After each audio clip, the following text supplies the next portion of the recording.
Acquire.Fi. We have both Nathan and Andrew today covering the markets. A lot has been happening overnight. Unfortunately, there has been Israel attacking Iran, and now we're seeing the market going into a bloodbath. What's up? Hey, how's it going? uh, I'm about to get my Yeah. McDonald's visor back out. Is the bull market ended now when this new No. war started? I mean, I don't know. We'll see what happens. We'll see how far things go. I mean, usually after big reactions, there's another reaction. Right now, we are coming into some levels, so let's see. Let's see if this is just like another fake out, or if this starts getting more serious, then we might have to come down a little bit more. But definitely sucks because like we're building such good momentum there for a bit, and then now unfortunately we are rolling over. The good thing here is that if we look at these on a lower time frame, you can see there's like all these lows that are coming in. So those are probably going to be some potential supports. And I really do like this candle body low here as well. It's kind of near this 88.6 level. So that's kind of like that last resistance or support in this case.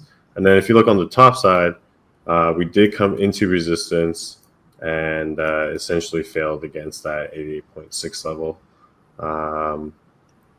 So maybe we play a little bit of ping pong because, we have this little range now set up kind of, right? Ideally, we don't want to break these lows because then that kind of confirms a pretty large M.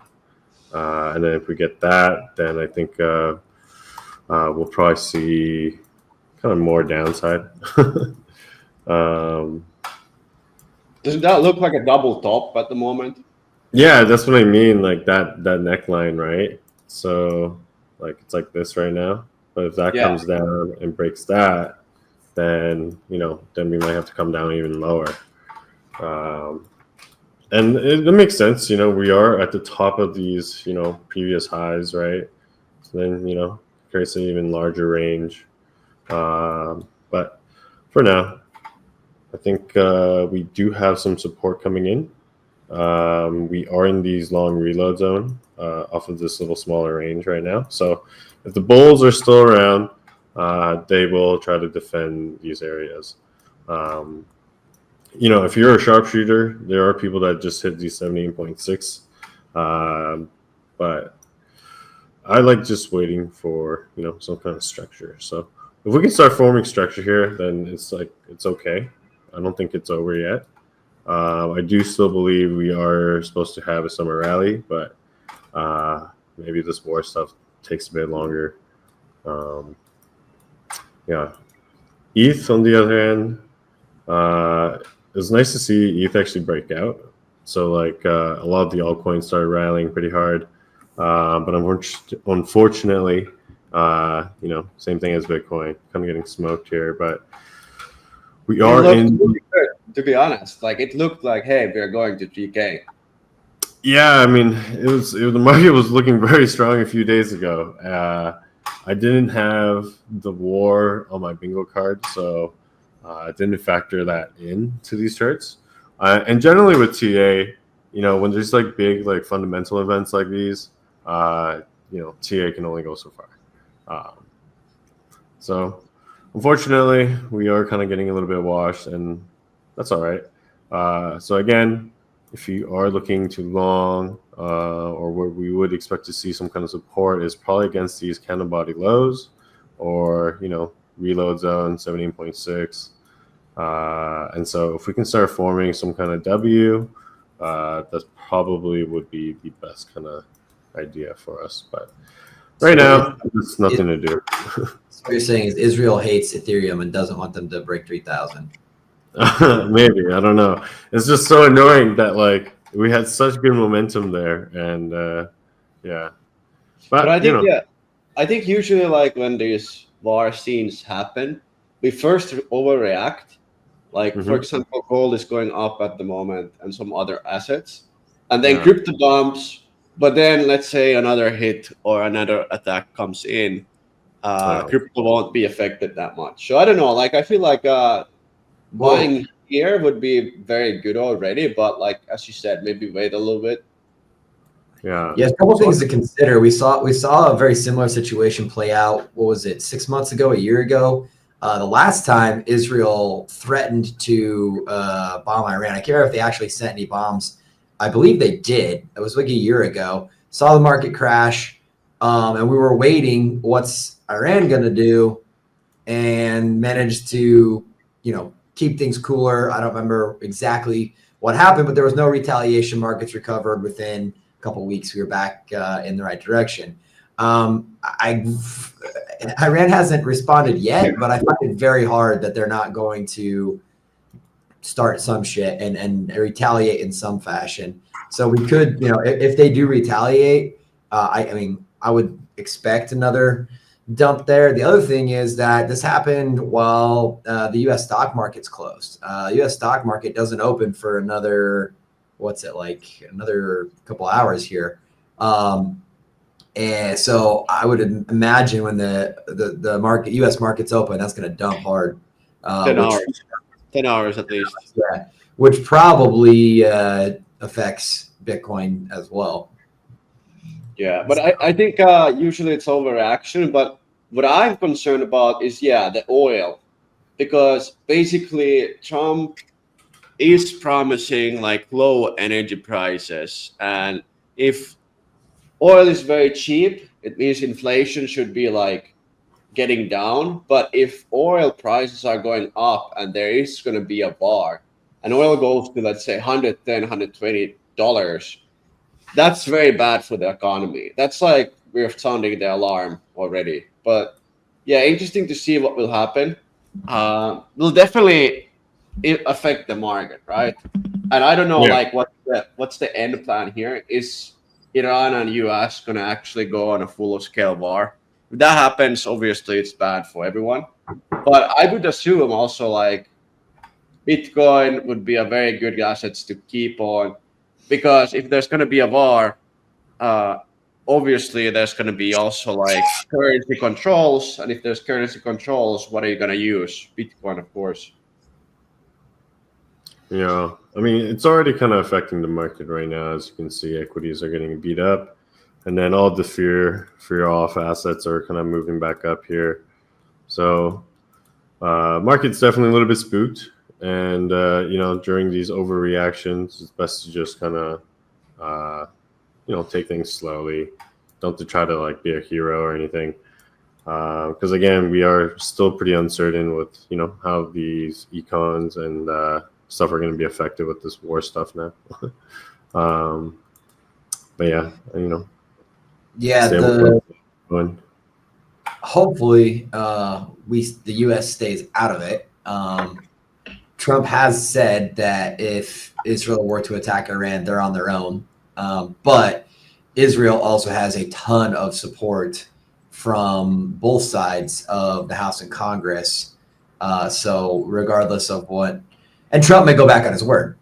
So who knows? But that's obviously worst case scenario. Last thing we want is the U.S. drug into another war in the Middle East, especially with as close of ties as Iran has to Russia. That's the kind of worst case scenario where we can see a full on actual World War III kicking off. So praying that doesn't happen, then we're really in trouble. Hopefully this is just a short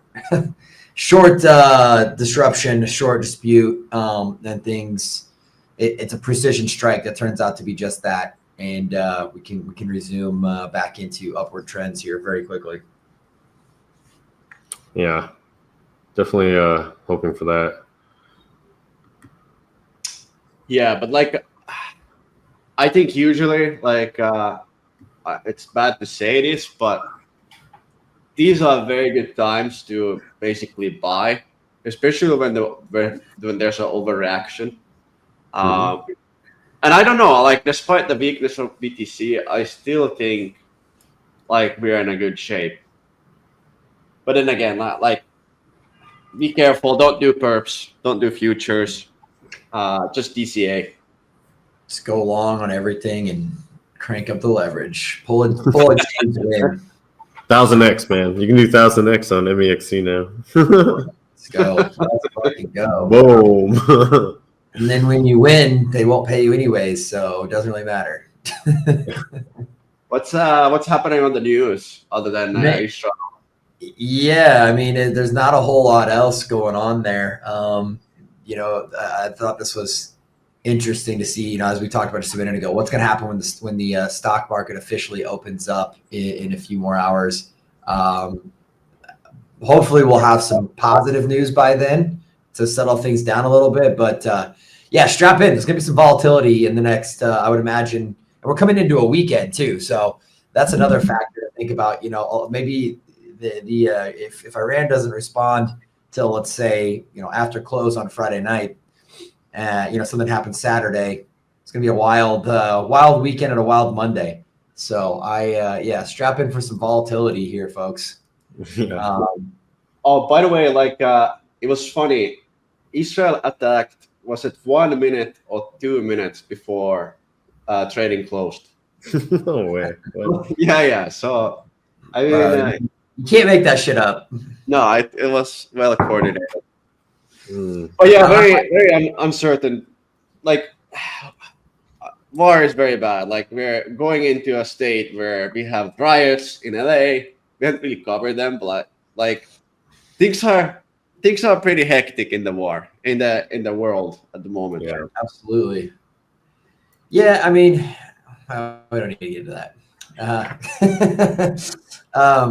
We mentioned we haven't seen a retaliation from Iran yet. The U.S. has promised to stay out of the war.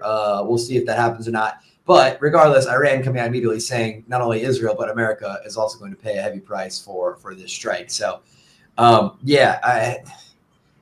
looking great. I really don't want to see anybody in a war, especially not the U.S. involved in another war anywhere in the world, let alone the Middle East, with ties to Iran and Russia. So, anyways, hopefully that's going to resolve itself over the weekend, and we won't be talking about this again on Tuesday next week. But we'll see. Retaliation is supposed to be coming soon, but along about the same time, AWS, Google Cloud, and Cloudflare are all down. Anybody have any idea what's going on with that? This is actually also, I think, was part of the strategy. I think some of the VAR systems that Iran has are partly involved with this, but I don't know. This is super bad though. Everything was down for a while. Yeah, I missed it. I was asleep, I think. But I was dreaming, man. One positive piece of news: Solana managed not to go down. So that's the first. No. Google, AWS, and Cloudflare are down, but Solana stays running. That should be the title of this article. Something kind of cool, at least in the news today. We do have the very first ever crypto credit card coming out from Coinbase. Unfortunately, it's an American Express, so you won't be able to use it anywhere. But you can earn up to 4% cash back, but paid out in Bitcoin. So some cool innovation happening there. I personally would love to get my hands on one of these. I don't have a Coinbase account, so I don't think that's very likely. And I'm not in the US at the moment, so not a good chance of that. But I'd imagine we're going to see a lot of people following suit here. I know Bybit has a debit card right now. I'm sure that a lot of the top exchanges are going to follow suit with Coinbase, start issuing their own credit cards.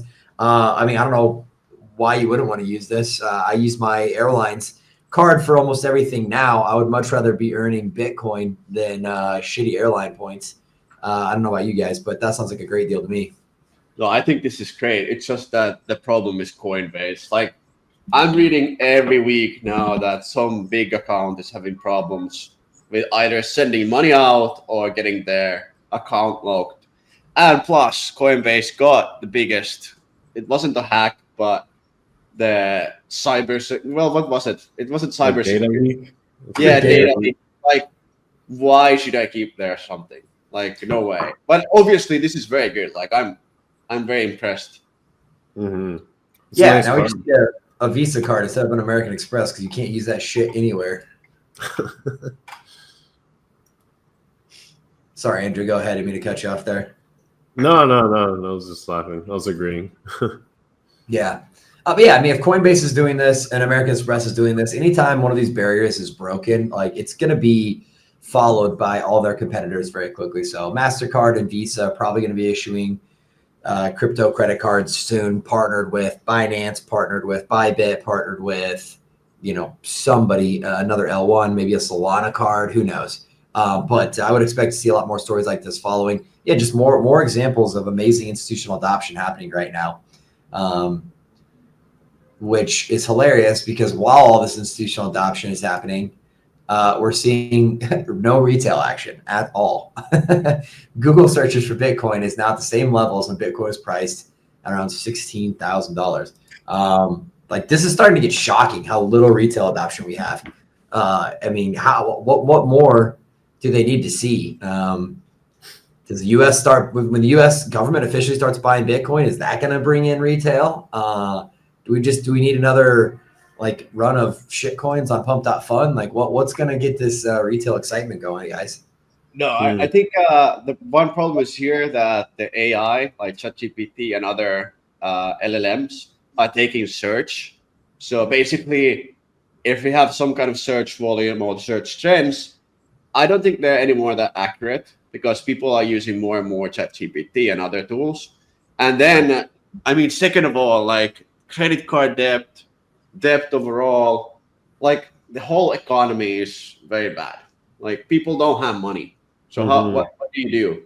Like things are not that good. Look at LA. Yeah, you got to go get paid to riot in LA if you want to make money these days in California. Yeah, I mean, it's not that good. Yeah. So it sounds like we need a stimulus package. We need some free checks. Yeah, we need COVID money again, man. So that never has any negative repercussion. Yeah, I mean, the retail situation is it's going to be interesting to see if the economies in many places have been slowly turning around, but maybe too little, too late. Maybe it's a good sign. Maybe we're early. Generally you want to come in at these bottoms, right? Oh, for sure. Maybe we're early still. I look at it as positive. I mean, the institutional adoption is just going to keep on rolling in, and eventually retail will tip over as well. And at that point, those of us that are here now are going to be laughing all the way to the bank. Fingers crossed. Yeah. Some bullish tech news. Kita, which we've covered a few times on this channel, one of my biggest misses of all time. It continues to set new records and get more bullish news about them, setting the record for transactions per second, 11.2 million transactions per second, the highest throughput ever recorded on ChainSpect. Pretty wild.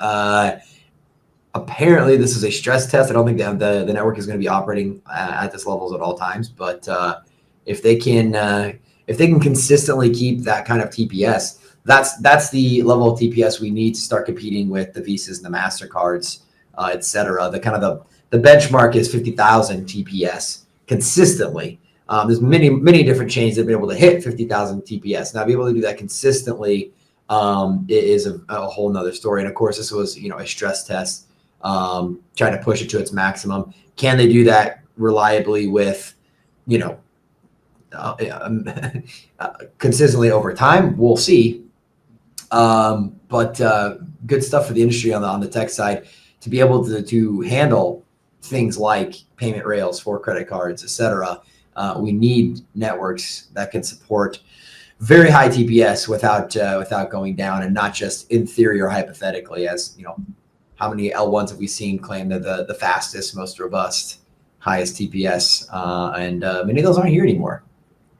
Yeah, I think also like Monad is coming. They will have a high TPS. We have a Hype also with their own hyperchain. Guess what? Solana is getting slower. Like they can't compete against these new L1s. So I wonder what will eventually happen. Also, like Ethereum, same thing. Like, are these old chains eventually going to die, or are they going to evolve and get some new TPS? But like, obviously there's new competitors coming in, but I think the biggest one will be Monad. Like they had so much big tier ones supporting them. There was a lot of people building on top of them still. Yeah, kind of surprised what will happen. I still don't know a ton about Monad, but something typically I don't get involved with all the new L1, L2 hype because they're always just a flash in the pan. And by the time I figure out what they're actually doing and get into them, then they die off. All the VC cliffs start hitting and they dump. But when Monad's been around and they refuse to go away, that's usually a pretty good sign of things to come. That they can maintain this level of hype for this long. I guess outside of high TPS, what else has people bullish on Monad? I think just what they're building. I don't know if you guys don't know, but they're basically building for the traders. Despite hype now being the like number one, what Monad is building is basically like it should be 10x faster. There should be way more LPs involved, much deeper liquidity. Yeah, I mean, But are they going to do an airdrop? Yeah, that I don't know. Andrew over here, ready to has been farming that hyper airdrop, baby. Yes, sir. Keeping busy, keeping active. It's a good platform, man. You can trade spot, you can do perps. You can mess around with their vaults and stuff like that. Yeah, it's a good platform, honestly. It's definitely like one of the better ones. Yeah. Yeah, absolutely. And shout out to your call channel, Simple Jack's Trading Room. Find them on Telegram there. A lot of great people in there with a lot of great calls. Andrew obviously leading the charge there. He's got some great daily analysis on what's going on in the markets, what to expect, some great charting in there. And he also, you and a lot of the guys in the group, proper degens, proper DeFi guys, constantly posting new opportunities for potential, yield farming, airdrop farming, et cetera, et cetera. So if you want to get it on some early trading alpha, early potential airdrop farming and yield farming alpha, definitely check out the Simple Jack Trading Room. We'll make sure to put a link as well in the description for this video here. What else is going on? Some SEC news. Ripple and SEC filing for a joint motion to dissolve the injection in their ongoing case. I was under the impression this was all settled already. Apparently not. Apparently there's still stuff going on, but that's the government for you. They're proposing now to split the $125 million civil penalty. I don't understand this. Maybe this makes sense to you guys, or maybe this is just worded confusingly. But I guess this means that Ripple has already had to pay this, and maybe they're getting some of that money back. I don't know. Does this make sense how they've worded this, or maybe you guys have some insights on what the hell this even means? No idea. I haven't been following this stuff very closely, so this is all very new to me as well. I know Ripple has paid some sort of penalty already. Maybe that money is in holding, and they're going to get some of it back. Maybe this is just a poorly worded article by Cointelegraph. It's a little confusing here, but I guess the high level of this is, suck it SEC. You're losing once again. Bullish for crypto here. I don't know. I feel like these SEC lawsuits are always gibberish. Yeah, I don't know really what's happening there, but I guess they're getting some money back. Yeah, we've got. I think is it Paul Atkins that's in there now, head of the SEC. Now that Uncle Gary's officially, he's very bullish on crypto in general. We're seeing a lot of stuff being pulled back. So the proposals for expanded custody rules, the Rule 3B16 for DeFi exchanges we covered on Tuesday. Paul Atkins coming out talking about how DeFi is not going to be held to regulatory compliances because they don't fall under that category. Enhanced ESG reporting requirements, all of that from the Gensler era, all getting pulled back, repealed. whatever withdrawn. I guess they weren't officially put into law yet, so not repealed, but withdrawn. So again, very, very bullish for DeFi, very bullish for this industry to be able to come in and continue to innovate. And hopefully we see this. Hopefully this means they're bringing it back to they're bringing some innovation back to the U.S. Essentially, for the last 8 years, crypto's been illegal in the U.S. Not only has it kept out U.S. people from starting companies in the U.S., but it's kept out a lot of retail investment from the U.S. It's been very difficult. There's Coinbase and Kraken have been the only centralized exchanges. DeFi has essentially been illegal. Binance stopped U.S. withdrawals to bank accounts. So hopefully this flood of bullishness from the SEC allows a lot of that stuff to be reversed. We start seeing new exchanges come into the U.S., start seeing new crypto businesses started in the U.S., and see the retail inflow from the U.S. I think that gives us a little more boost in the right direction towards that golden bull this year. Yeah, it would be nice because Canada's the exact same. Like, we're very restricted, very hard to find places to do any perps trading. So, I mean, opening that floodgate of just letting retail in much smoother and easier would be necessary. How much does Canada follow the U.S. when it comes to like financial laws? I mean, like, they're pretty close, I would say. Yeah. All right.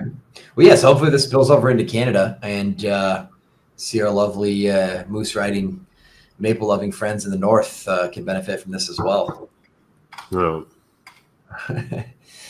Some other bullish altcoin news. ETH inflows are moving. I don't know about the all-time highs, but definitely moving in a very bullish direction. BlackRock's highest ETF inflow in 4 months, $160 million in ETH. Highest daily inflow since February 5th, when we saw 274 million in ETH. This is interesting, confusing image to go with that, but we do have the inflow numbers here. Jan, you were talking about these earlier today. Well, what are your thoughts on the Ethereum inflows? Bro, here? like, I have to say, I'm pretty bullish. Like, there's been no negative outflows for a while, almost the whole month now. Like, this is unremarkable. Like, usually, if you go there and click on BTC ETFs, it's there. Like, there's a lot of negative days, like you can see from here. If you go back to ETH, there's only be positive. Like, this is accumulation. Like, institutions are buying ETH at the moment. And I don't know what's the long-term play here, but it's definitely, like, from risk-reward perspective, I don't know. I'm starting to like really take a ETH position again, at least on 2,500, 2,400 levels. I think it might be good here. And we saw like what happened. It went to 2,800 quite fast. Yeah, I think these big institutions don't care so much about the tech. They don't care that Ethereum is archaic bullshit, but they look at versus Bitcoin. All right. I think most people are looking at like 250K top side as a real high side goal for Bitcoin. That's less than a 2.5x from here. Whereas Ethereum, most people calling the high side for Ethereum around 10K. Closer to a 4x from here. So that's and still a relatively safe bet. Compared to the rest of the alt market, the rest of crypto in general. So. Now that we have these ETFs open, that's where the speculation is going. That's where all these big institutions are kind of trying to get a little extra juice out of this market, I think. Yeah, I don't know. Like overall, maybe we see 4,000 at some point again. That'd be nice. Yeah. If we don't, these guys are. That's the other side of this. We talked about this with the Bitcoin. Like, do you think BlackRock and all these giant institutional investors are just going to let their investments go to zero? Or go completely dump to nothing? No, of course not. Like, now that they're coming into Ethereum, same principle applies there. We start getting this institutional money in, it's gonna start setting floors, which as these market caps grow, you kind of lose some of that volatility. So good and bad with that. And more stable markets, but maybe not. Maybe some of those 1,000x gains are going to start to flatten out a bit. Yeah, but I think another cool thing about Ethereum and these ETFs is that they're coming out with what do you call it? Coming out with that you can stake it. So Yeah, basically, you put your Ethereum on ETF and you can stake that Ethereum, which is kind of cool. absolutely. Whoops, lost that. There it is. Something else is kind of cool. Shopify partnering with Coinbase and Stripe to roll out USDC stable payments. We talk about retail adoption and stupid stuff like buying Shake Shack. Buying Shake Shack with freaking Bitcoin or something like that. That is not helpful. This, on the other hand, is helpful. Shopify is kind of one of the infrastructures underlying. I don't know how much, what the percentage is, but a huge portion of e-commerce, especially in the West and in the US, is built on Shopify's rails, and allowing people to buy with USDC. That to me is real progress on the retail front. Stable coins are meant for purchasing consumables and depreciating assets, not Bitcoin. This gets me bullish. Shake Shack selling, adopting Bitcoin to buy burgers and shakes, and Starbucks, you can buy your coffee with Bitcoin. That to me is bearish as hell. This, on the other hand, gets me excited. No, this is good. Like if I can use my stable coins easily and just shop, I think that's good. Yeah. Absolutely. I mean, and more we're going to see, like, you're not going to need to on-ramp fee. You're not going to need to off-ramp into fiat. You can just use stables or use whatever to buy your everyday stuff. Nice. In fact, this hat right here, we just came back from the conference in Da Nang. This is a company that is enabling, so out in Asia, QR codes are like super popular. A lot of people are unbanked out here or don't have credit cards. So, there's many vendors, especially at like local markets and stuff, they just won't take anything other than cash. Or now they've started using these QR payment systems. Well, if you don't have a local bank account, you can't use the QR code. So you're stuck carrying cash around all the time. This is a really cool company. They're partnering with all the local QR code scanning companies, letting you go direct from stablecoins. On Solana, you have a Phantom wallet connected, but so now I'm in the game. I can scan the QR codes at all the local markets. So I imagine we'll see more and more stuff like this happening, all around the world with Shopify getting on board and more and more vendors starting to accept crypto as we see new innovations where this kind of stuff can make it easier for all of us. Yeah.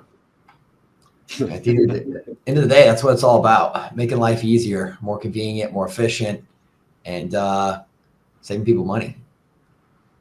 But I think it's about it on the news side for today. We do have an M&A listing we wanted to cover here. Jan, did you want to take us through this? I think you're a little more familiar with it than I am. Yeah, for sure. So basically, we're getting an influx of good opportunities in the tech space, like especially like serving wallet solutions.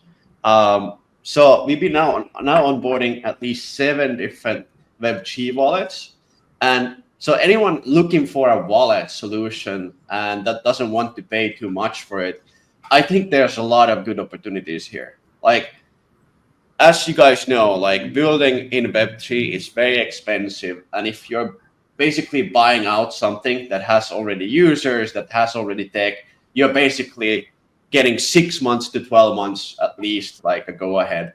So I think this is a very good opportunity out there. So there's definitely there's basically 7 different listings here, 7 different wallets, 7 different price points. There's some that are very costly and there's some that are not that costly. But yeah, check it out. We are getting more and more of listings lately, and I'm very proud of saying that might be affecting the price of AZQ soon. All right. Hint, hint, not financial advice. No, this is really cool. I love, especially the fact that there's a variety of stuff in here. So if you are looking for some sort of wallet or wallet infrastructure. You've got a lot of variety in here, whether it's different networks that are covered, different tech that's supported, different user numbers, different team elements, different price points. So yeah, I mean, this has got just about everything covered on the wallet front. If you guys are out there, if you're watching this, you're interested in any sort of acquisitions, wallet or otherwise, you can reach us via the website. There's a buyer's form on the website, or you can find us on X and on Telegram. We will shoot us a message, and yeah, we'll get back to you there. This is good. Cool. Very, very good stuff. Yeah, our newsletter just went out this week as well. Kind of dovetailing on what you were just saying there. Definitely a buyer's market right now in the acquisition space. There's a ton of really great projects that are value or that are priced to sell right now. So if you are part of an institution, or if you are an entrepreneur that's been considering doing some acquisitions in Web3, there is no better time than right now. A lot of great projects on a lot of different sectors, and again, priced to move. No, I agree. Like, it's definitely a market that you want to be in, and if you're building something and you want to sell it, feel free to always message me, Andrew, or Nathan. Yeah, absolutely. And if you want, definitely recommend go ahead and go check. You can check out the marketplace on the website here, Acquire.Fi. We are the #1 marketplace for buying and selling Web3 companies. Everything from licenses, exchanges, launch pads, wallet infrastructure, you name it. We've got it. Over 220 different assets listed on the platform right now. But something to note, we do have a lot of deals on here, but we also have a private book as well. There are many companies for various reasons that even though these listings here are anonymous, they don't give any exact information about the name of the project. We try to keep it obscure enough that it's difficult to figure out who that is. Some projects still prefer to keep the listings private. So if you don't see what you're looking for on here, we have a lot of our top deals in a closed book. Reach out to us. Let us know what you're looking for. There's a very good chance that we have something that would suit your needs and can get you in a conversation with those companies.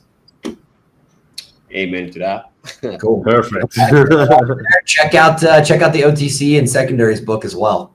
Lots of good stuff going on there. We got liquid and locked OTC. So if you're a project in the early stages that just launched, looking to grow your treasury in a sustainable manner that does not affect your token holders, doesn't flood the market, reach out to us. We have a great liquid OTC desk that can help you with some sustainable treasury management.